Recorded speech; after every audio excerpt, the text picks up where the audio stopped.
Hey everyone, Beanibok here, and today something very interesting happened to me where I was browsing Spotify and I Set My Friends on Fire came up as a suggestion in Discover. This is interesting because to me they fell off the face of the planet years ago. Now, if you've never heard of I Set My Friends on Fire, back in 2007 they hit the internet with their rendition of Crank That Soldier Boy by Soldier Boy.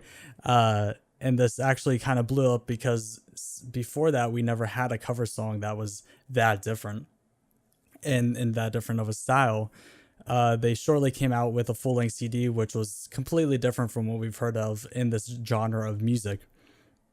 Now they rode the wings of that CD for 3 years until Nabil Nabil Nabo Nab Nab Neb Neb Nabo. How do you pronounce his name? Nabil? That sounds wrong. Nabil has left the band. There hasn't been. Nabil. It's Nabil.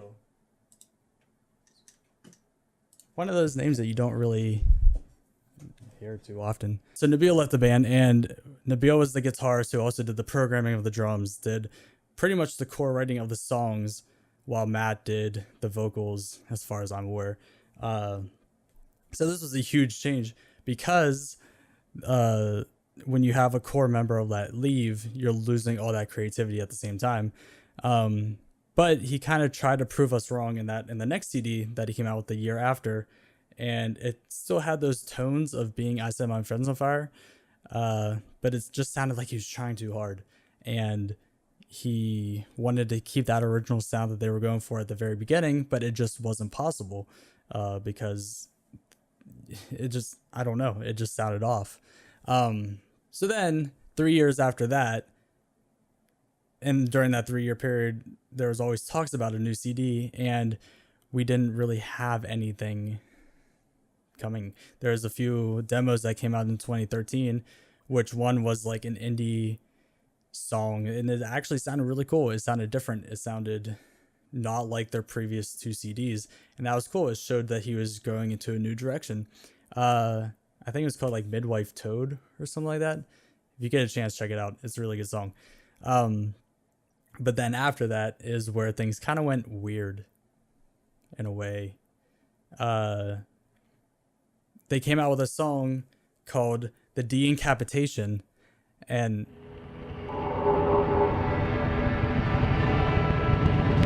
I just now got what that meant.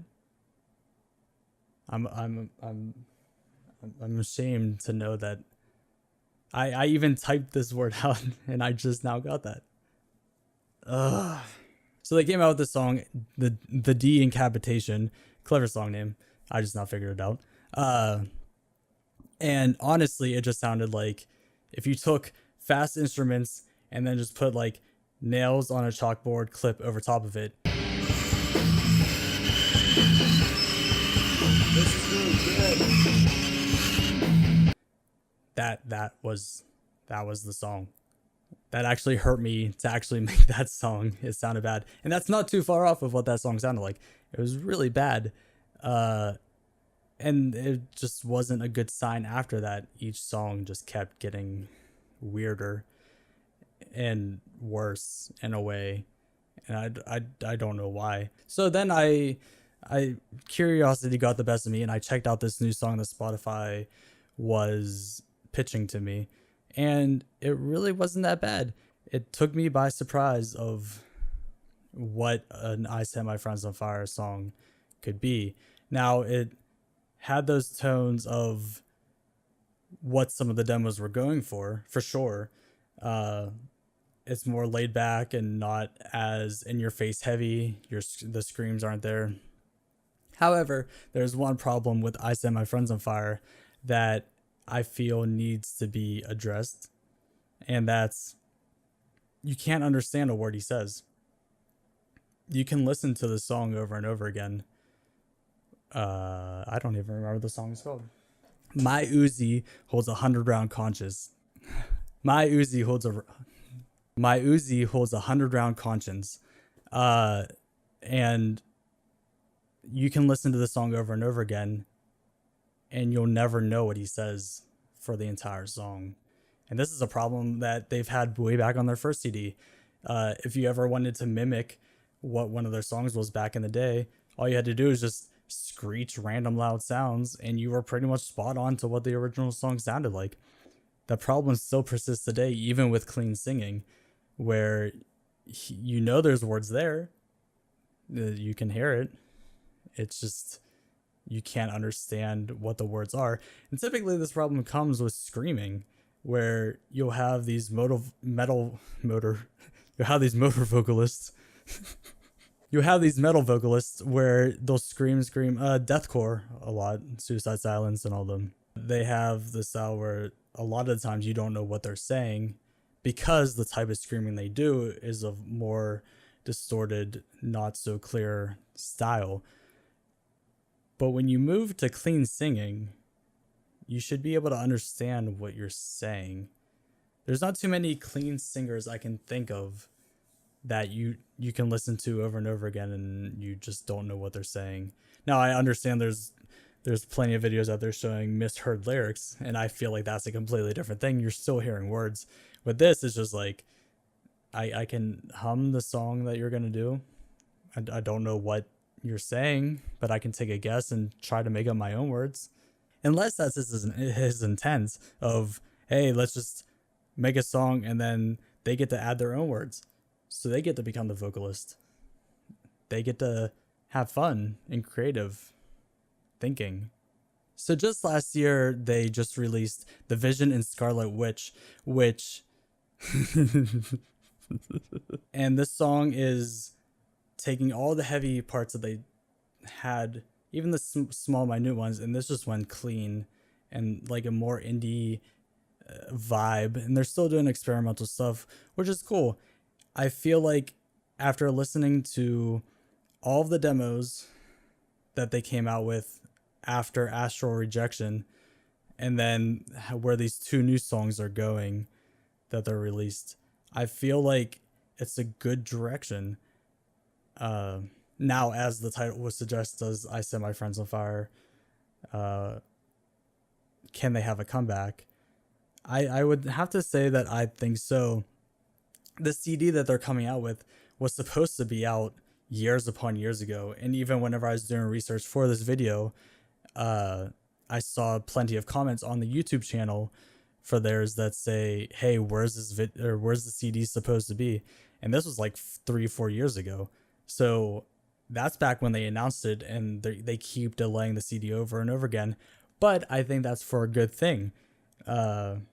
Clearly he has a vision in his head of the direction they want to go. The demos show it that he's experimenting with different things, but you have those mellow sections, and now with the newer songs, the two ones that came out, you now have those mellow sections turned into a complete song. So clearly in his head, that's where he wants music to go for him, is more indie-ish, but still kind of experimental and not so much screaming. So I really think that they have a chance to come back into the scene as something new, but I feel like holding on to the I Set My Friends on Fire name might set them back, because it has such a memory into fans of what the older CDs used to be.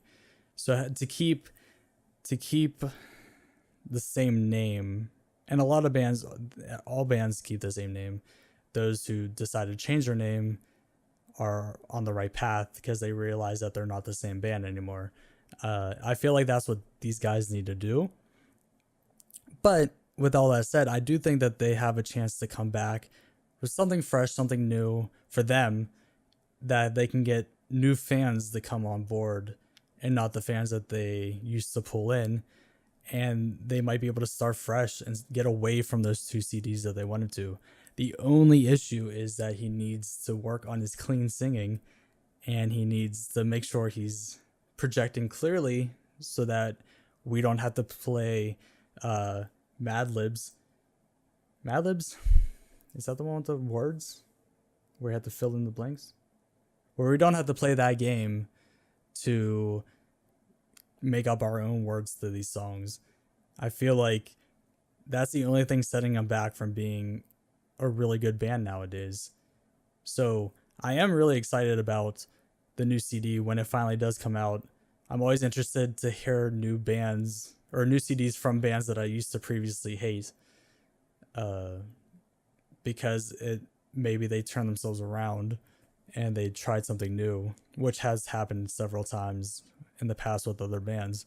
And I'm not saying that I hate I Set My Friends on Fire. Their first CD was amazing and way ahead of their time. They were very creative. Second CD, not so much.